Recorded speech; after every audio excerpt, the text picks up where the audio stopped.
Years ఇప్పుడు మనం చూస్తున్న రోడ్ వచ్చి 15 ఫీట్ల మట్టి రోడ్ అండి. ఇది డైరెక్ట్ సైట్లకు అన్నట్టు అని చెప్పని వెళ్తుందండి.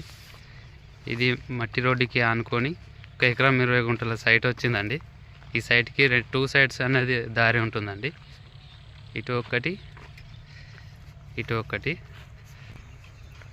ఇదేనండి ఎకరం 20 గుంటలు పొలం. సైడ్ చుట్టూరుగా అన్నట్టు అని చెప్పని దారి ఉంటుంది. ఇది మన ఈ వెస్ట్ ఫేసింగ్లో అన్నట్టు అని చెప్పని ఉంటుందండి. ప్రస్తుతం రైతు దగ్గర ఉంది వరి పొలం.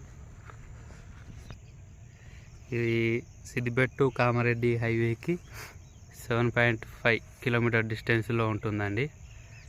ఇది మన సిద్దిపేటకి 19 కిలోమీటర్ డిస్టెన్స్లో ఉంటుందండి. సైటు చాలా బాగుంది. 1 ఎకర్ 20 గుంటలండి.